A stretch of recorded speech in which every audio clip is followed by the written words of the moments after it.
My name is Stephen Beeson. I'm a family medicine physician and founder of Practicing Excellence. We were recently speaking to one of our medical group leaders, Marie Wolf from Montage Medical Group. During our call, she said, "We keep seeing the light at the end of the tunnel, only to find out it's a freight train coming at us." There really isn't any other way to put it.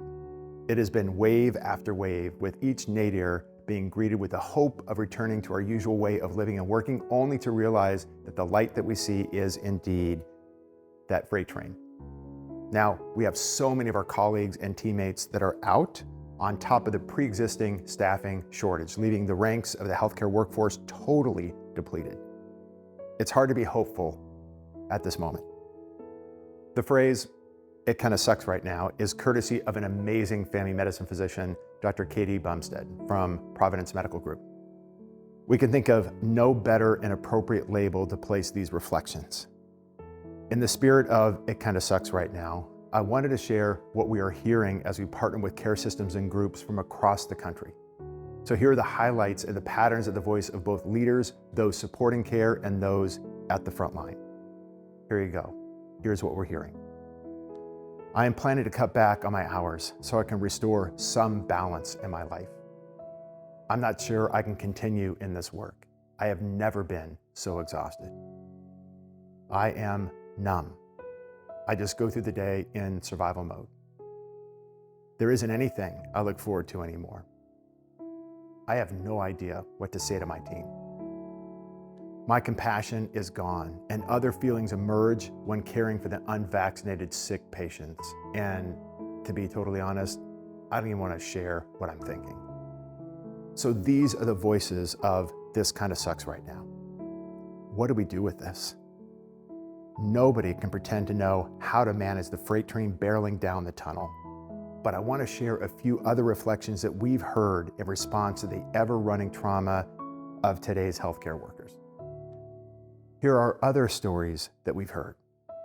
There's a recent story of a family medicine physician who stood in front of her group and simply said, "Yes, this sucks. It's okay that it sucks. Let's all acknowledge that it sucks. And it's okay that none of us are feeling great right now. But this is going to get better. Let's lean on each other and get through this together." This message helped transform the sentiment of everybody who was in the room and the group at large, with a sense of hope through honesty, vulnerability, and keeping it totally real. She simply signaled, "We are in this together. It is super hard, it will pass, and we will get through this." There's another compelling voice captured in the Huffington Post by a pulmonologist by the name of Dr. Jason Chertoff. He said to those leading healthcare, "I plead with you to talk to us and remind us why we chose this profession in the first place. Assure us that we still serve a purpose and that together we can work toward a better future.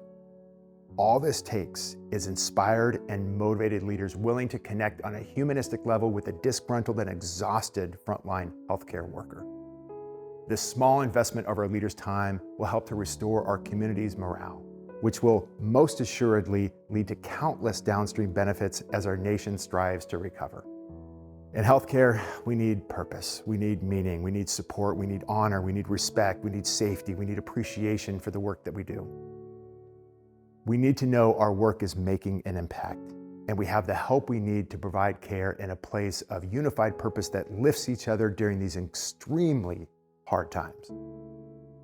There is no doubt right now, this is the most challenging time healthcare workers have experienced as wave after wave impacts every part of our lives and the ability to refuel, restore, and get oxygen. As you go through this never-ending, exhausting challenge, I want you to reflect on three things. Number one, you're not alone. Whatever you're feeling or going through, there are so many who are experiencing the same thing. Sharing those struggles with your friends, your family, your colleagues can be incredibly therapeutic without fixing a single circumstance. I did a call with a care team where they simply shared their greatest struggle. One by one, with vulnerability and courage, they shared, often in tears, what they were going through. You could feel their teammates rally for each other. It was amazing. Exchanging experiences with others somehow lifts the burden for everyone. This journey is way too hard to suffer alone. Number 2, talk with a teammate. Much of the suffering and struggle is in silence and alone. But there are simple check-ins that you can do with each other. Something like, I wanted to check in on you and see how you're holding up. Or, if there's anything you need, I am here. Or, we're going to have to help each other get through this. This is encouragement that is helpful and contagious. And number 3, this will end. All things do. Not much concession at this moment, but we will get through this.